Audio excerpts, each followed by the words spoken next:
Lalu kemudian kepala sekolah menyampaikan, pulang saja. Ada apa Pak? Sampai juga kepala sekolah juga ada rasa ketakutan, jangan sampai eh, pada saat dipertemukan saya dengan orang tua siswa di sekolah ini terjadi hal yang tidak diinginkan. Dan saya minta kita dipertemukan dengan orang tua siswa. Tapi rupanya kepala sekolah tidak berani mempertemukan itu. Beberapa saya katakan tidak, dan beberapa hal yang ditanyakan saya katakan ya. Betul saya menyentuh pundak, tetapi tidak mengarah ini dan tidak, tangan saya tidak mengalir ke udara, bahwa apapun yang mereka sangkakan itu terhadap kasus pelecehannya itu tidak pernah saya lakukan.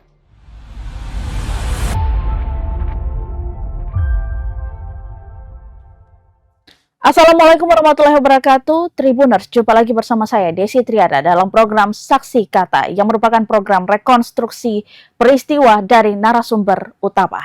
Kepolisian Resor Kota atau Polresta Kendari, Sulawesi Tenggara resmi menetapkan seorang guru sekolah menengah pertama atau SMP sebagai tersangka atas kasus dugaan pencabulan yang diduga dilakukan terhadap siswanya sendiri.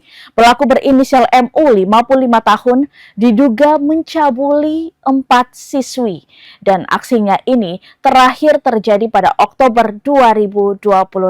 Atas izin dari pihak Polresta Kendari, saya melakukan wawancara bersama dengan MU pada 30 Desember 2025 di mana wawancara tersebut berlangsung di salah satu ruangan yang ada di Polresta Kota Kendari yang berada di kawasan Kecamatan Wuawua.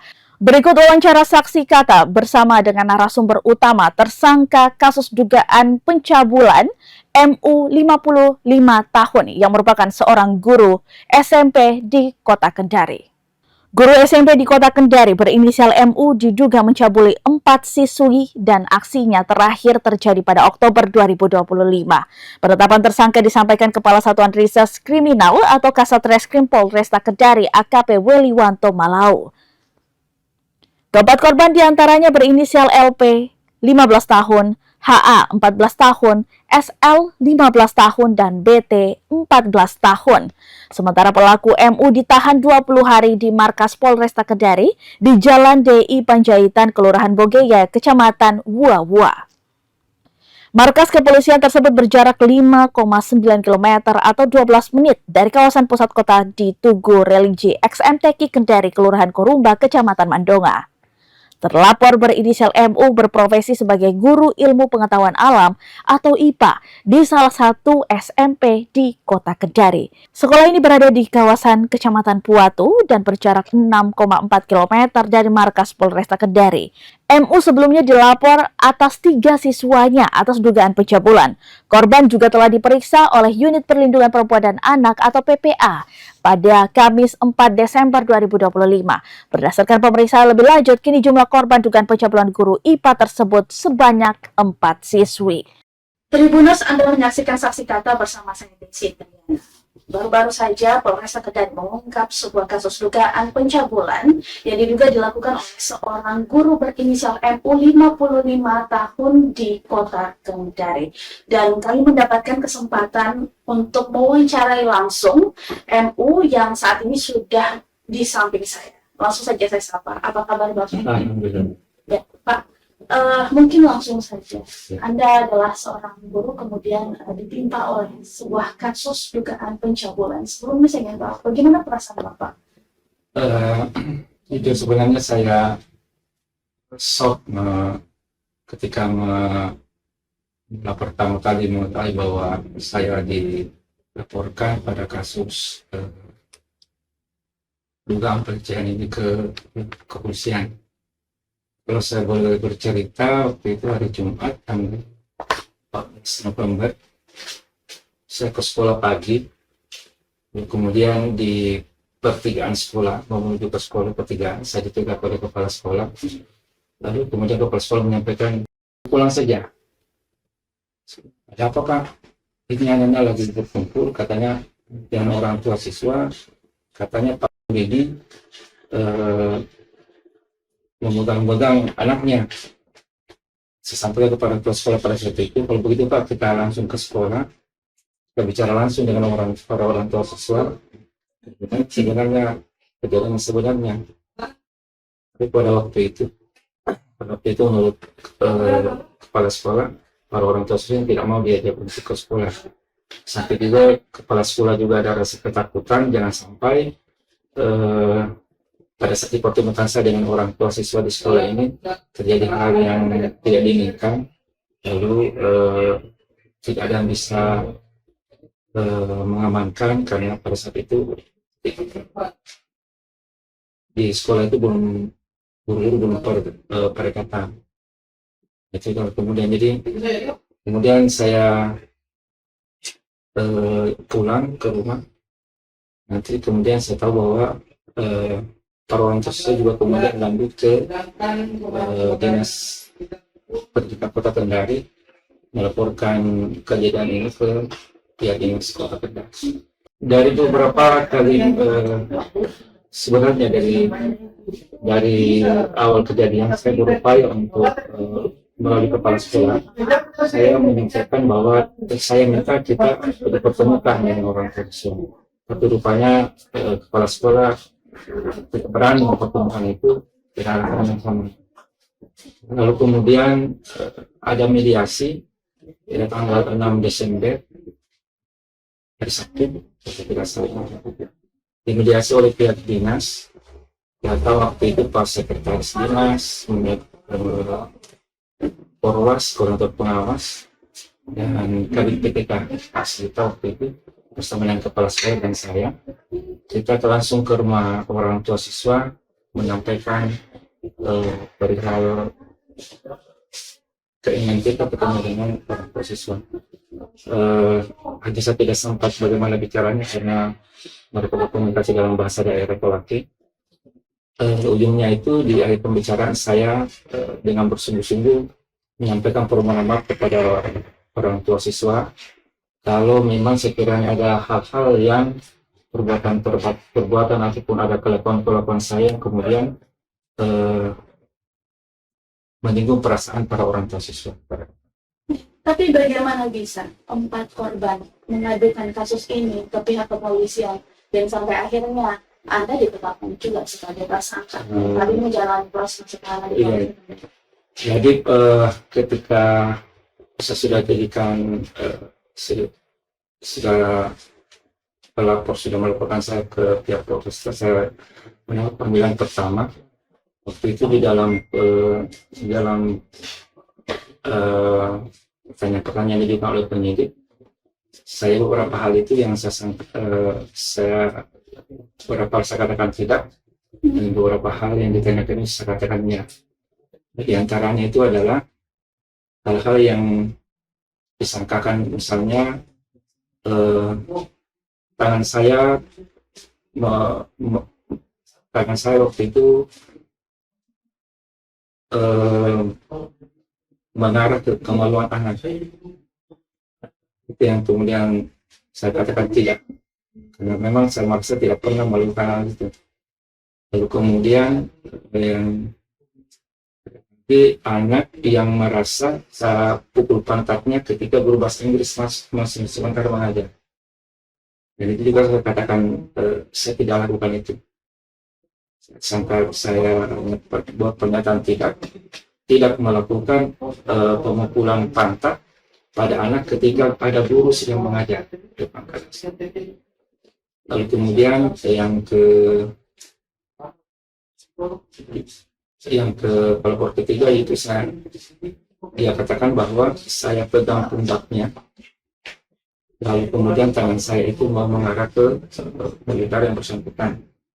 Saya katakan betul saya menyentuh pundak, tetapi tidak mengarah ke ini, kan tidak, tangan saya tidak mengarah ke udara. Hanya saya contohkan bahwa anak yang bernama dia pindah dari konser dan sudah berbulan-bulan lambangnya ini belum diganti, lambang sekolahnya di konser. Dari situ kemudian saya masuk mengajar di kelasnya, kalau saya tidak salah masih kelas 8, itu di tahun 2024. Kelas 8 tahun 2024.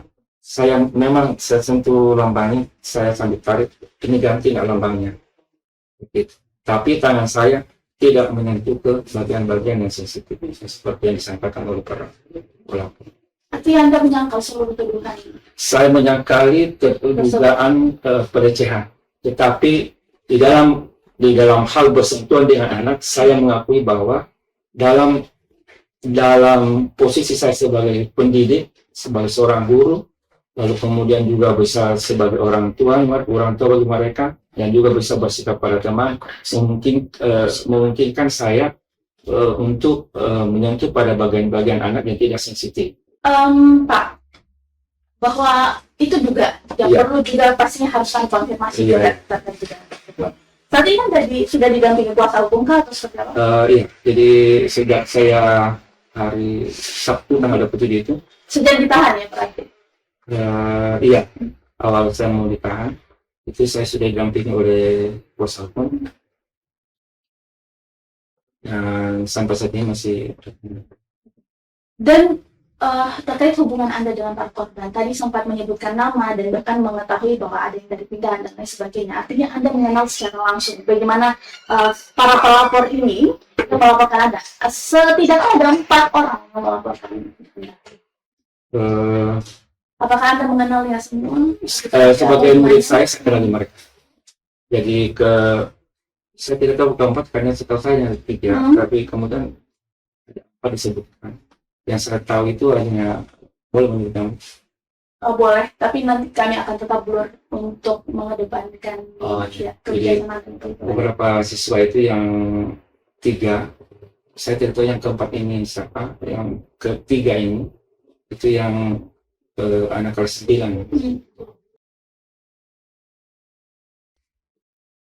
Dan seminggu sebelumnya itu hubungan saya dengan mereka itu baik-baik saja. Hubungan dalam artian antara guru dengan murid, saya masih masuk mengajar ke kelasnya masing-masing. Tidak ada tanda-tanda bahwa mereka itu saya perlakukan tidak senonoh sebelumnya. Nanti kemudian hari Jumat berikutnya baru muncul masalah. Apakah memang sebelumnya Bapak memang sebagai seorang guru yang saya dengar juga sudah puluhan tahun lagi, memang menjadi tipikal itu guru yang akrab dengan siswanya atau seperti apa, Pak? Ya, saya mengajar dari tahun 97.